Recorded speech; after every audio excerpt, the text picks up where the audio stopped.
pieds là-bas. Lui, il n'a jamais mis les pieds chez moi. Et pourtant, on peut se prendre dans les bras et se faire la bise. Et se dire on s'aime. Il y a une seule chose qui nous a unis et qui nous unit. Alors, je n'appelle pas une chose. Et je vais dire une seule réalité. C'est l'amour de Christ.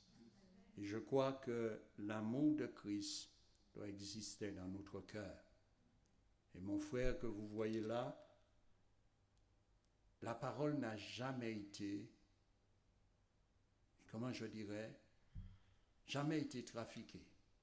S'il a quelque chose à me dire, il sait avec respect comment il doit venir me parler. Parce qu'il sait que je n'accepte pas tout. Mais il sait aussi qu'il peut me parler. Alors on se prend, on se parle. Et je crois qu'aujourd'hui, dans l'Église de Jésus-Christ, on doit pouvoir approcher son pasteur et pouvoir parler avec son pasteur en toute vérité, sans que son pasteur n'écrase le chrétien parce qu'il est au-dessus. Alors, je vous encourage à vous aimer, à vous donner la main d'association. Je vous encourage à travailler pour le Seigneur. Et je crois que Dieu sait comment reconnaître qui a travaillé, qui n'a pas travaillé. Il y a un pape, Jean 23, qui a dit un jour ceci: tuez-les tous, Dieu reconnaîtra les siens. Ce n'est pas le même cadre, mais Dieu a la capacité de reconnaître les véritables chrétiens. Amen, amen. Cet après-midi, après avoir dit tout cela, alors c'est vrai, je veux vous demander pardon parce que ici vous avez été blessés et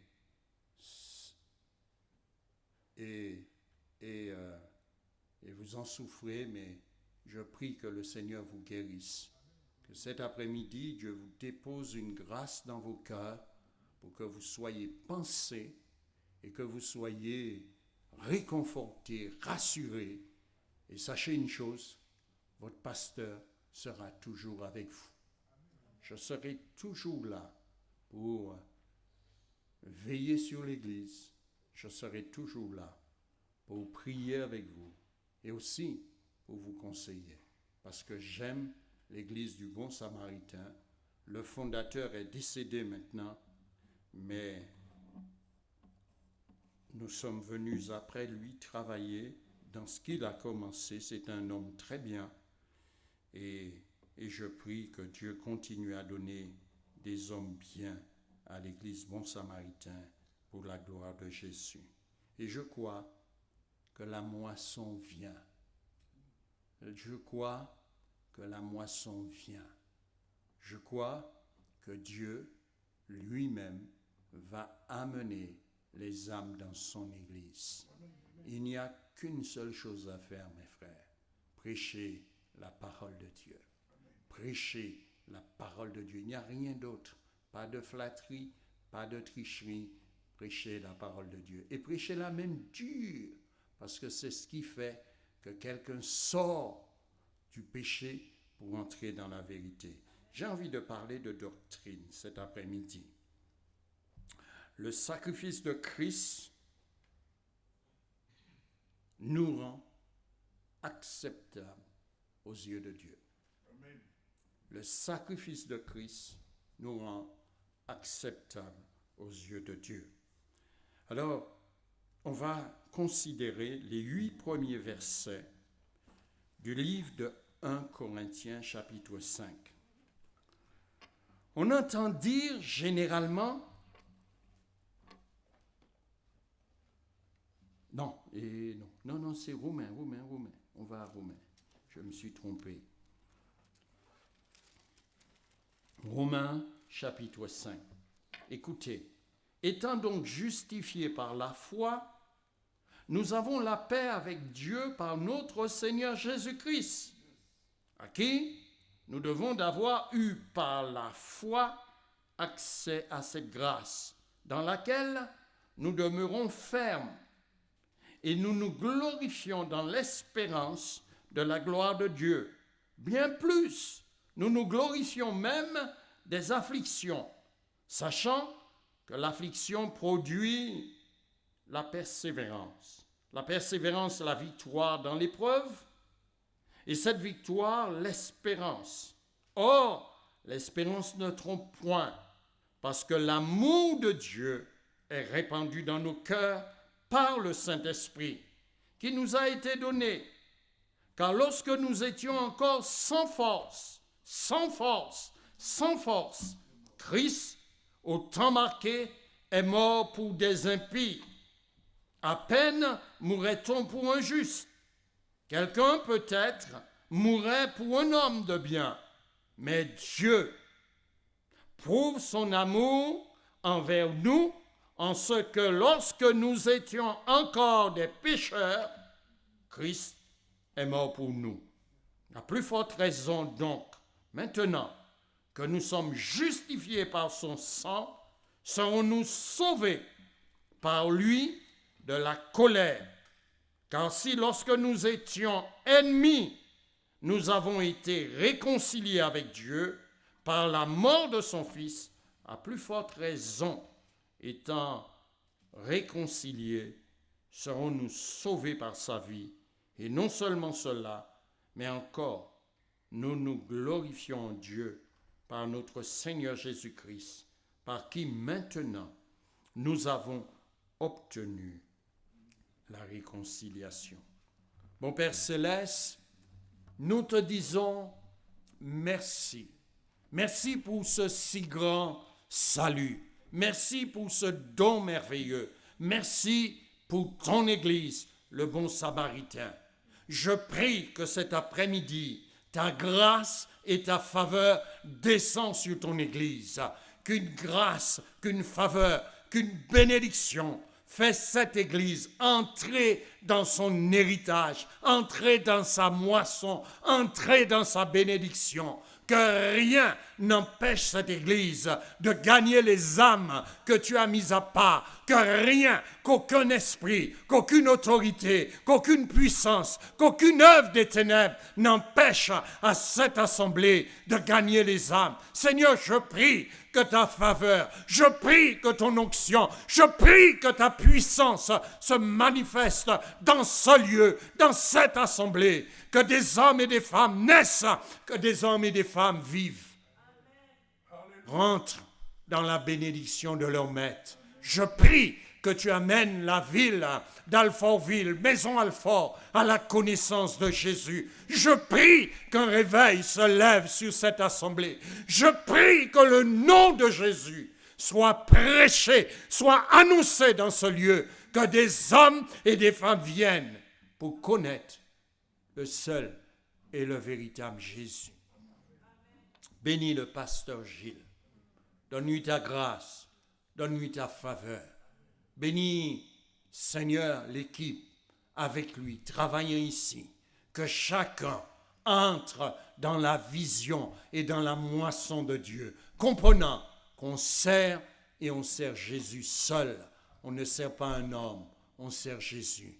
Alors dispose les cœurs, dispose les vies, dispose les âmes, dispose les consciences pour entrer dans la moisson.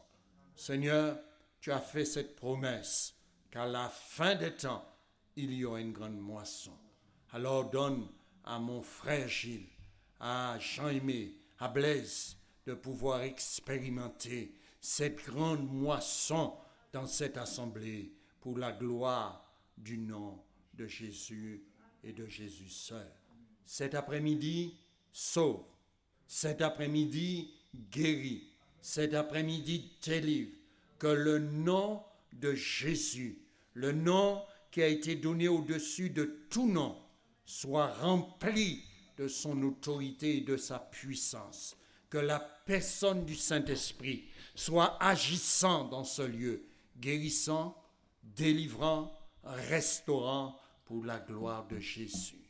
Amen, amen, amen. La doctrine biblique de la justification est un acte de Dieu, dans le sens d'une déclaration. Tous, vous le savez, la justification est le processus par lequel Dieu décide de sauver un pécheur, un transgresseur, un homme qui a commis le péché, un homme qui a transgressé sa loi, en dehors de tout mérite de sa part. Dieu décide de sauver un homme, pas à cause de ses mérites, pas parce que l'homme a beaucoup d'argent, pas parce qu'il est bien, il a fait de grandes études, mais c'est grâce à Dieu. La justification est l'acceptation judiciaire du chrétien par Dieu comme étant non coupable parce que ses péchés ne lui sont point imputés. Si Dieu devait nous imputer nos péchés, aucun homme ne serait sauvé. Et je tiens à le dire cet après-midi en pensant à cette prédication et en étudiant le livre de Romains, en considérant les écrits de Paul, je réalisais que, il suffit de placer sa foi en Jésus et on est sauvé. Et je me disais, mais si celui qui est dans son secret décide de placer sa foi en Jésus, on va... Vous savez, je suis depuis 3 jours dubitatif, pensif, me demandant est-ce qu'il ne va pas y avoir des surprises au ciel? Des personnes que nous avons considérées que ces personnes n'avaient aucune chance d'aller au paradis. Mes frères et sœurs, le ciel, c'est la maison de Dieu. Et Dieu décide qui y entre et qui n'y entre pas. Alors, sur la base de cela, je crois qu'il va y avoir des surprises. Parce que c'est Dieu qui est le maître de sa maison. Imaginez-vous, ce dimanche, vous décidez d'aller prendre le thé chez la sœur Charlotte, sans même prévenir notre sœur que vous arriviez. Imaginons, vous arrivez à la porte, vous toquez, et puis vous dites, chère Charlotte, je suis passé prendre le café. Elle a la possibilité de faire 2 choses. Vous dire, ça va? Vous êtes bien? Oui, ça va. Vous allez où? Mais non, je me suis dit que j'irai boire un petit café chez vous. Ah bon? Et puis elle peut décider de vous accueillir en vous disant, donnez-vous la peine. En vous disant aussi, elle a la possibilité de vous dire ce qu'on n'aime pas toujours. Je suis désolé, j'ai déjà le frère Bonnevaux qui est venu nous rendre visite avec sa femme. Il n'y a pas de place pour vous, alors je vous invite à repartir. Eh bien, je crois que le ciel appartient à Dieu et que Dieu décide qui entre et qui n'entre pas. Mes frères, c'est pourquoi je veux vous dire cet après-midi, Maison Alfort, Alfortville, doit être l'objectif de chacun de nous. Nous devons trouver les moyens de dire aux hommes que Jésus les aime et que rien d'autre ne peut sauver un homme. Paul proclame que tous ceux qui croient sont justifiés par la foi dans les œuvres. Sans les œuvres, par la foi sans les œuvres. C'est ce que Paul dit. Paul dit que tous ceux qui croient sont justifiés sans les œuvres. Frère, tu n'as rien à faire pour être sauvé. Vous devez le dire à des amis. Ce n'est pas en venant à l'église que vous allez être sauvé. Ce n'est pas parce que vous prenez une place, une chaise à l'église que vous serez sauvé. Ce n'est pas parce que vous faites le ménage que vous serez sauvé. Il dit sans les œuvres. Les croyants sont considérés par Dieu comme justes, non pas sur la base de leurs bonnes œuvres, de leurs actions, des de leur sacrifice, de quoi que ce soit, parce que ces hommes jeunes. Non, non, non. La doctrine de la justification par la foi, les réformateurs ont formulé la doctrine de la justification par la foi seulement. La foi seulement. On a besoin d'avoir foi en Dieu. Cela ne signifie pas que la foi existe par elle-même. La foi qui sauve, écoutez bien, s'exprime par le baptême. Une personne qui place sa foi en Jésus, cette personne décide de se faire baptiser. La foi s'exprime par le baptême, s'associe à la repentance. J'ai besoin de me repentir. J'ai besoin de reconnaître que j'ai péché. J'ai besoin de reconnaître que j'ai fait ce qui est mal à Dieu et je fais demi-tour. Avant, j'allais dans une certaine direction. Et bien maintenant, je change de direction et j'agis par amour. Les chrétiens ne sont pas justifiés par ces choses, mais ils ne sont pas non plus justifiés sans zèle. Vous avez besoin de vous faire baptiser par immersion totale. Vous avez besoin de passer par la repentance. Et on devrait mettre la repentance au début, parce que c'est tout au début qu'on se repent, qu'on accepte Christ, qu'on se fait baptiser, et ensuite, on continue le processus de la marche dans l'amour.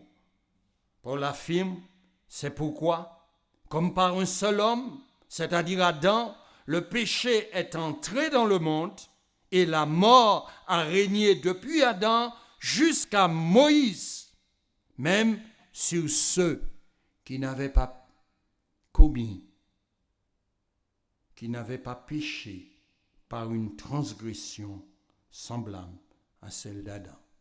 Paul, dans ses écrits, considère Adam comme une personne qui a existé. Ce n'est pas un mythe, parce qu'aujourd'hui, on a tendance à tout remettre en cause. On dit, mais Adam n'a pas existé, c'est un mythe, on n'a pas de preuves. Oui, Adam a existé.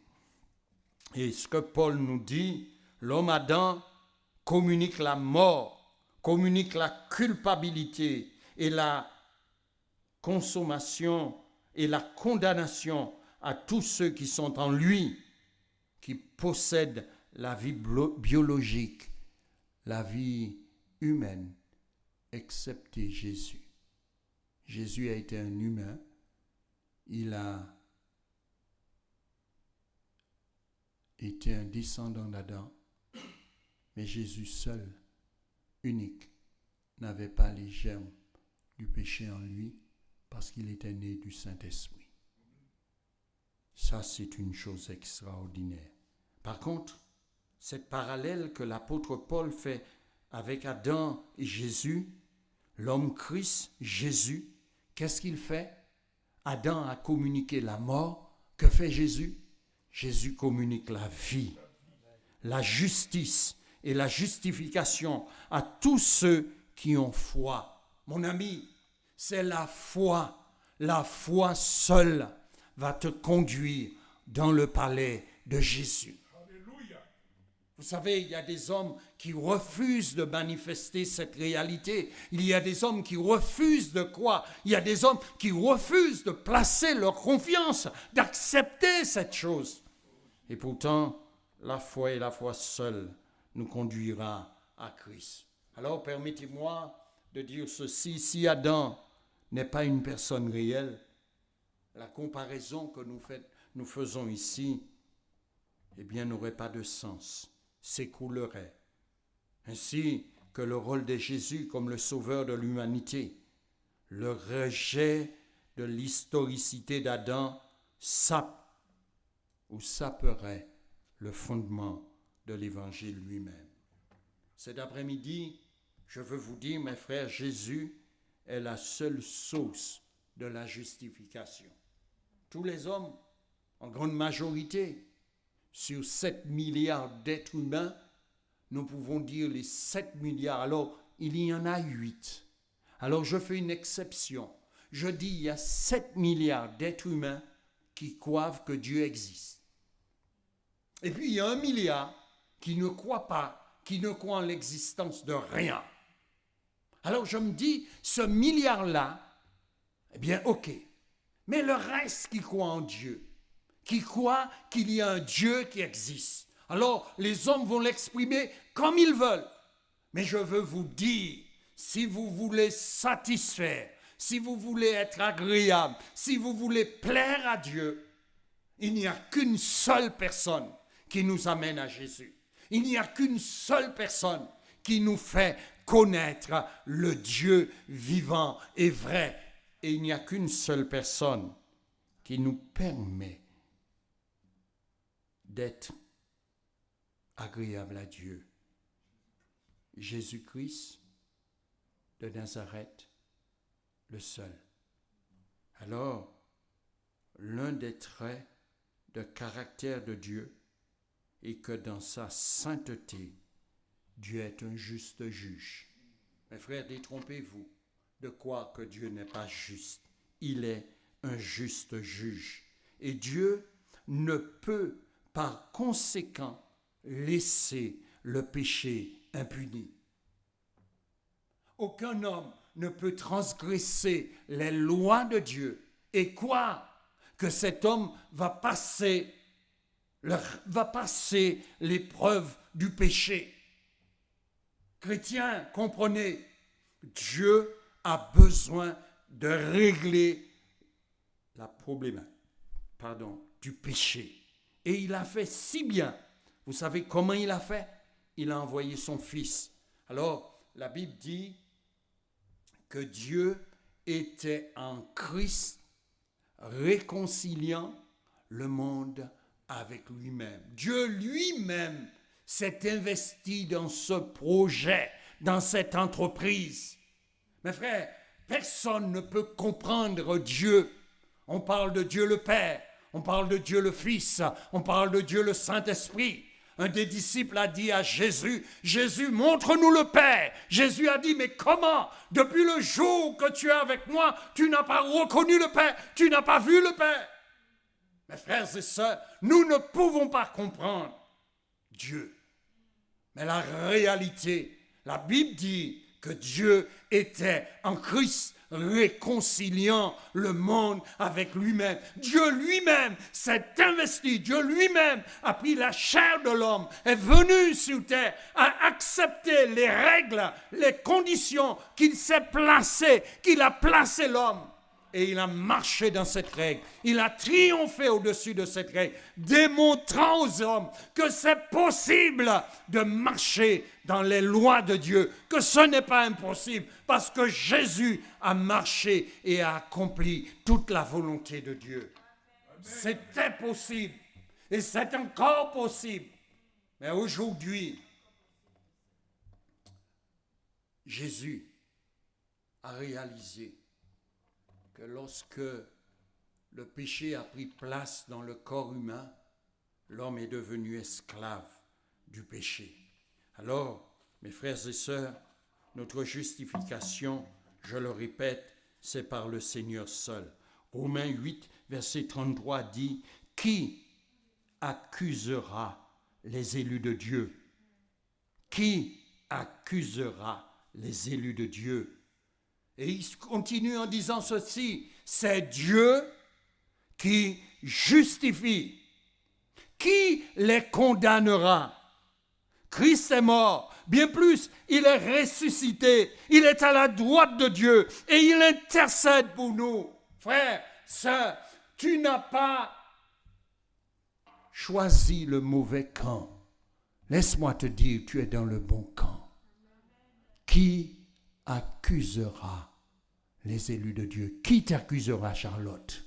Qui te dira que tu n'es pas assez bien pour Dieu? Qui te dira que tu ne fais pas assez? Qui pourra pointer du doigt quelqu'un dans cette salle? Qui?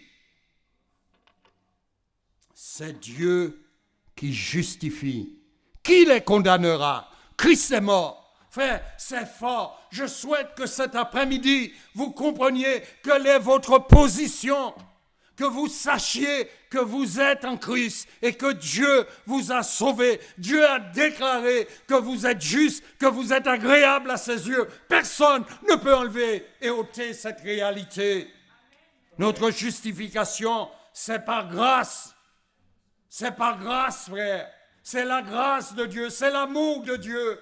C'est Dieu lui-même qui a décidé, sans aucun mérite, de nous sauver. C'est par grâce. C'est par grâce. La justification est un acte gratuit, c'est-à-dire totalement immérité. Elle est cependant juste, car Dieu ne passe pas simplement l'éponge sur nos péchés. Frère, Dieu ne vient pas et puis dit, Charlotte, j'efface tes péchés. C'est pas ce qu'il fait. Il le fait, oui, c'est une réalité. Il ne peut pas dire, je ne tiens pas compte du fait que Charlotte a péché. C'est pas ça qu'il fait. Qu'est-ce que Dieu fait? Dieu lui-même est mort pour que le péché de Charlotte ne soit point nommé devant lui. Et je veux dire cet après-midi, avec certitude, chrétien, c'est ici-bas que tu dois régler tes péchés. C'est ici-bas que tu dois traiter la réalité du péché. C'est ici-bas que tu dois faire la paix avec ton frère. C'est ici-bas que tu dois faire la paix avec ta sœur. C'est ici-bas que tu dois confesser à Dieu dans toute sa sincérité, dans toutes les profondeurs de ton être. Tu dois régler ta réalité ici-bas.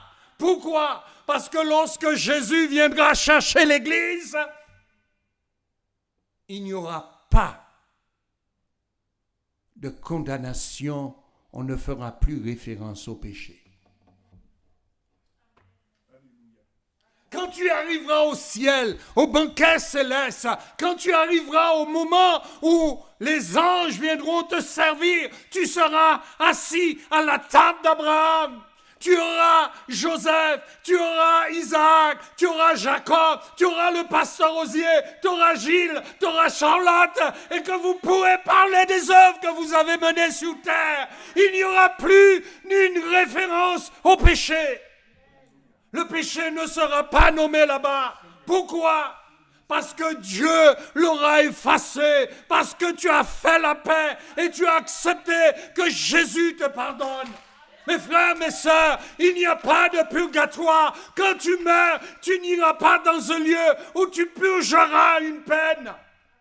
Règle les problèmes ici. Règle les problèmes ici. Règle les problèmes ici. Ne viens pas à l'église en créant des ennemis. Mais commence à vivre le ciel dans l'église. Commence à vivre le paradis dans l'église. Commence à être un chrétien du ciel. Commence à t'aimer. Commence à te pardonner. Commence à vivre la vie chrétienne. N'attends pas d'être au ciel pour aimer ton frère. Frères et sœurs, oui, je le dis, lorsque nous irons au ciel, il n'y aura plus de référence au péché passé. Parce que sinon, tu n'iras pas.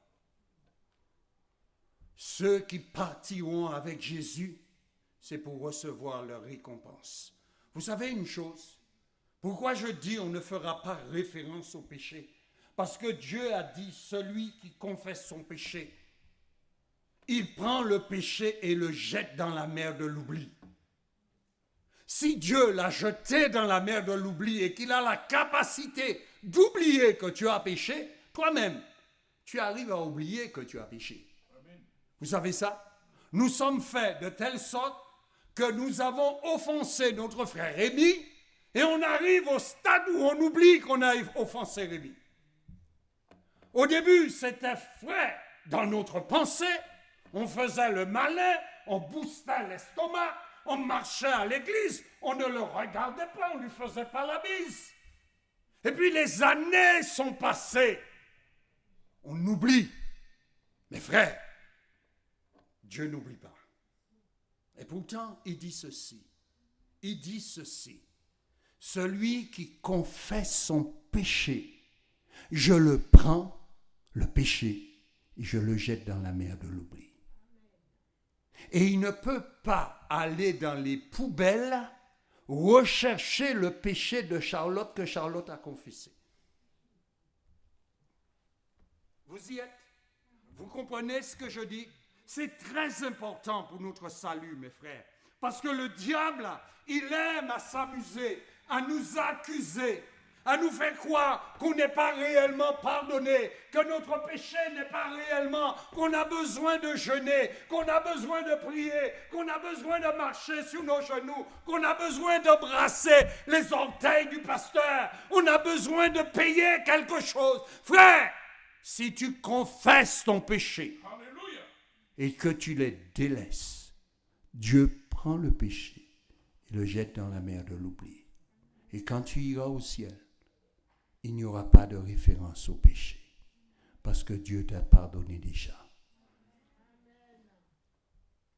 Notre justification, c'est par grâce. Cette loi a été satisfaite en Jésus-Christ, qu'il a parfaitement accompli et a subi pour nous toute sa condamnation. Jésus, lui, le Fils de Dieu, qui n'avait jamais expérimenté la séparation avec son Père, lorsqu'il était à la croix, il dit « Élie, Élie, lama sabachthani, mon Dieu, pourquoi m'as-tu abandonné ?»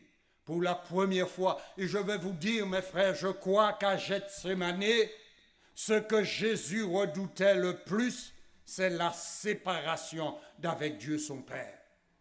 À Gethsémane, il comprenait ce que cela voulait dire, être séparé de Dieu.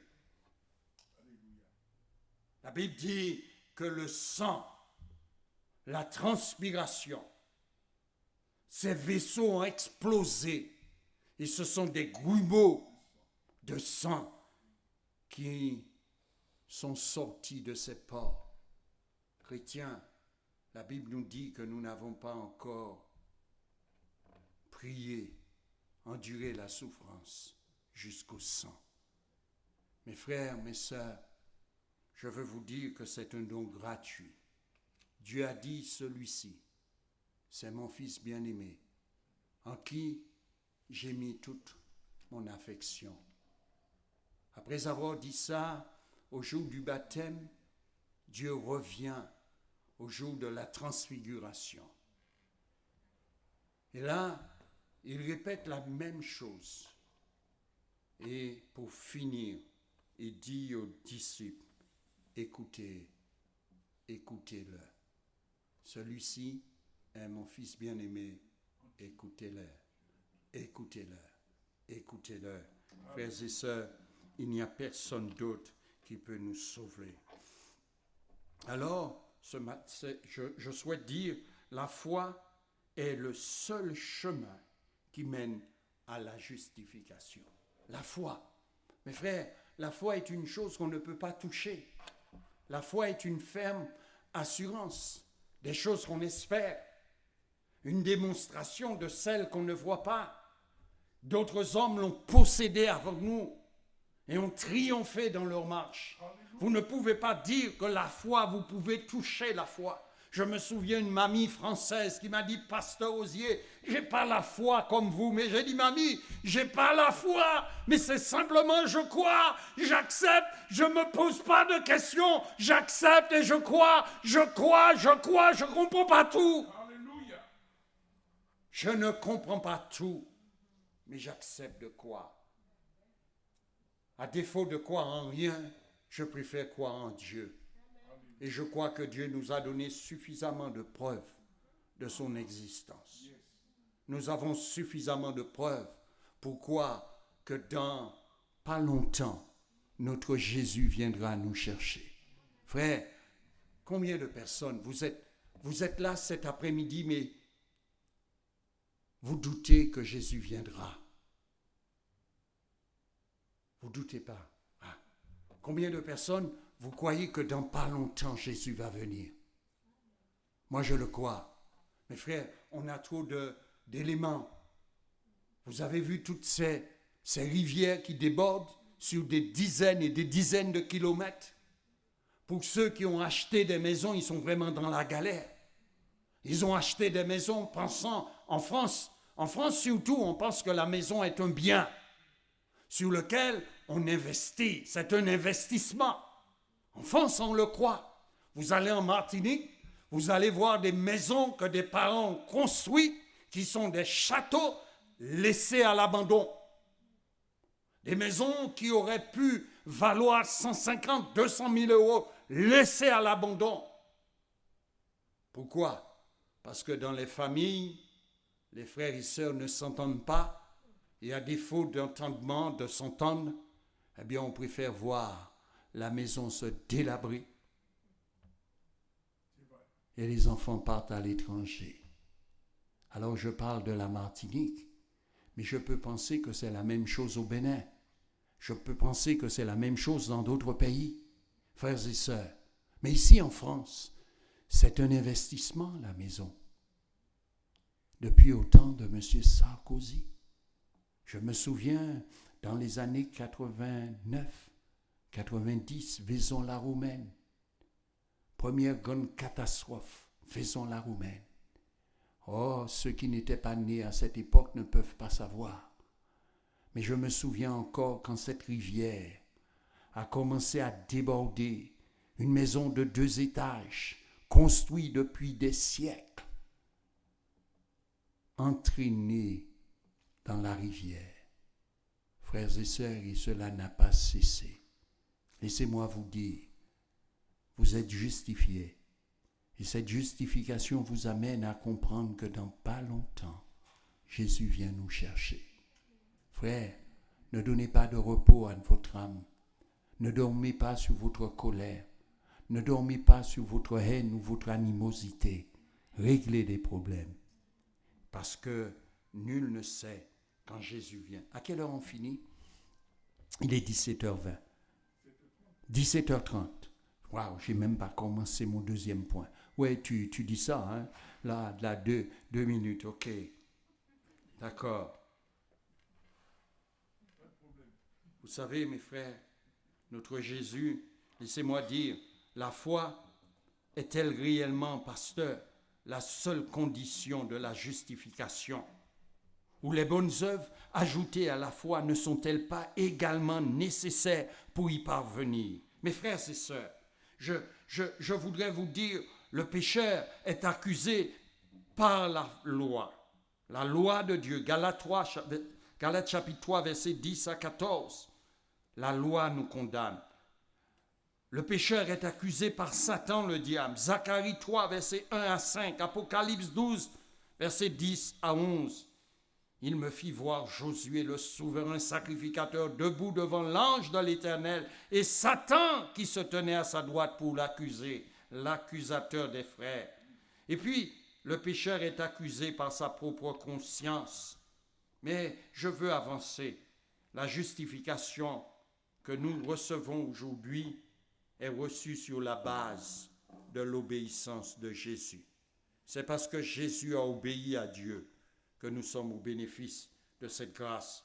L'obéissance de Jésus est imputée à d'autres comme si elle était justice. Mais je veux avancer. Je vous ai posé la question, est-ce que la foi seulement est nécessaire pour être déclaré juste? Alors, il y a un autre serviteur de Dieu du nom de Jacques qui a parlé de la justification et qui a dit que c'est vrai, Dieu nous a justifiés, mais que nous avons besoin de faire des œuvres. Et je crois, mes frères et sœurs, que très peu de chrétiens prennent conscience, comprennent l'importance des œuvres. Jacques le dit dans Jacques 2, verset 18, « Mais quelqu'un dira, toi tu dis que tu as la foi, et moi j'ai les œuvres. » Il dit ceci, « Montre-moi ta foi sans les œuvres, et moi je te montrerai la foi par mes œuvres. » Mes frères, mes sœurs, combien de chrétiens vivent leur vie chrétienne sur la base qu'ils ont accepté Jésus? Mais à l'église, ils peuvent écraser les frères, ils peuvent écraser les sœurs.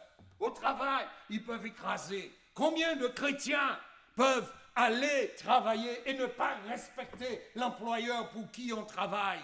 Combien de chrétiens peuvent aller et puis dire, mon patron me vole, je vole mon patron? Combien de chrétiens dans cette culture aujourd'hui ont dit qu'il faut voler pour vivre? Frères et sœurs, je crois que Paul a constamment cherché à réfuter cette grave erreur.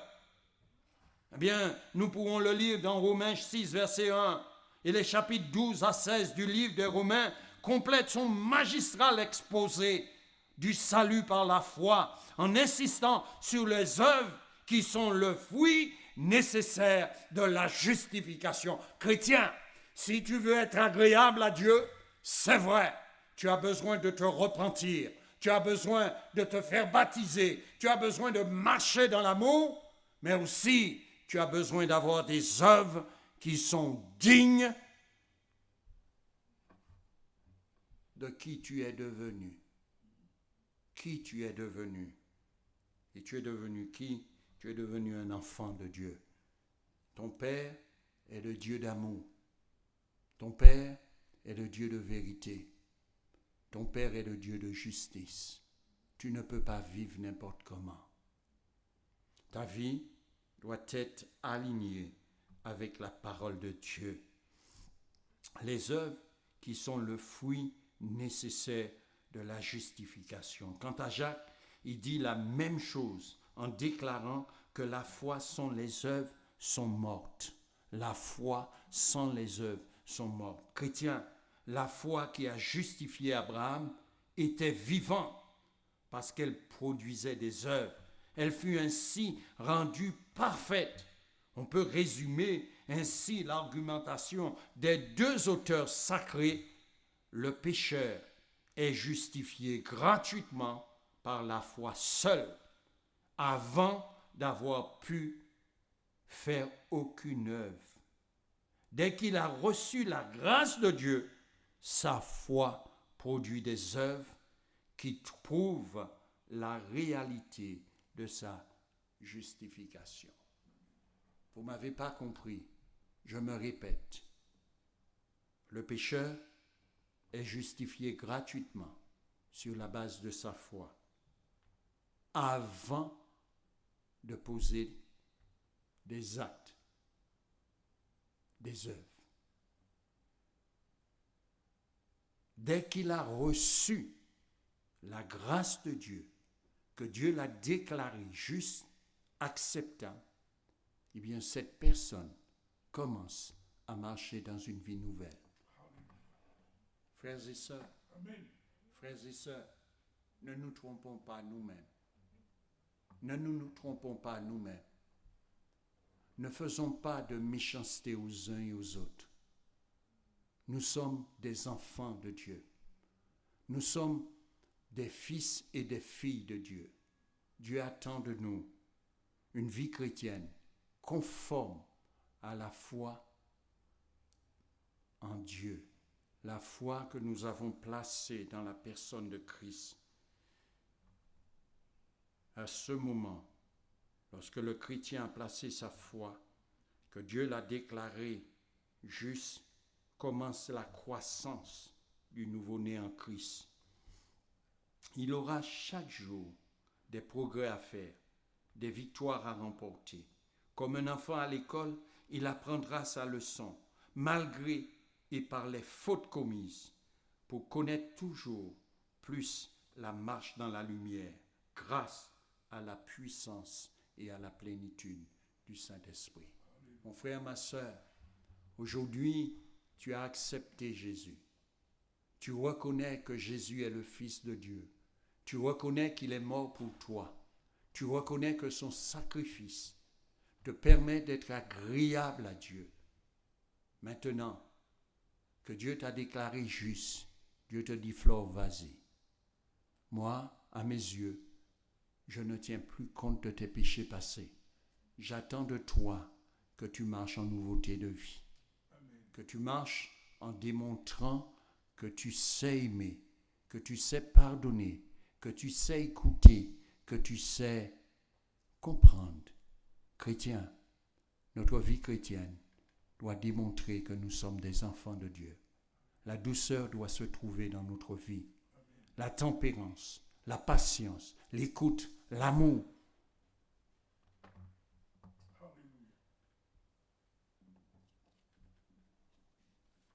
Au cours du Moyen Âge, dans les églises romaines et orthodoxes grecques, la doctrine de la justification par la foi fut obscurcie par une fausse conception du rôle des bonnes œuvres. La croix de Christ n'était plus suffisante pour payer toute notre dette. Vous savez, il y a toujours des gens qui veulent rajouter des choses dans l'Église. Moi, je veux vous dire cet après-midi, et je veux m'arrêter là. Frères et sœurs, Jésus vous a sauvés. Alléluia. Jésus a payé le prix. Christ a payé le prix. Dieu ne fera plus référence à nos péchés passés. Et même nos péchés futurs qui seront confessés, Dieu ne fera pas référence parce que nous les avons confessés. Mais maintenant, en tant que chrétiens, Dieu attend de nous que nous donnions la preuve que nous sommes de véritables chrétiens. La preuve que nous avons été transformés. La preuve que nous avons été changés. Charlotte, montre-moi tes œuvres. Montre-moi tes œuvres. Gilles, montre-moi tes œuvres. Montre-moi tes œuvres. Montre-moi tes œuvres. Oui, nous venons de considérer les fondements de la foi chrétienne basés sur la justification. Jésus est la seule source de la justification. Un musulman ne peut pas être sauvé. Un hindou ne peut pas être sauvé. Frères, ne vous trompez pas. Au milieu de 8 milliards d'habitants, vous avez connu le vrai Dieu. Vous avez connu le vrai Dieu. Ne laissez pas le diable nous tromper, nous empêcher d'entrer dans notre salut. La foi est le seul chemin qui mène à la justification. C'est ce que nous avons fait. Les œuvres sont des œuvres basées sur le fait que nous avons été justifiés. Bon Samaritain, votre pasteur vous dit, vivons en obéissance à la parole de Dieu. Marchons dans l'amour, dans la vérité. Démontrons que nos vies ont changé et prouvons aux hommes à Alfortville, à Maison Alfort, que le Dieu qui vit en nous est vrai et réel. Amen. Que Dieu vous bénisse. Terminons par la prière.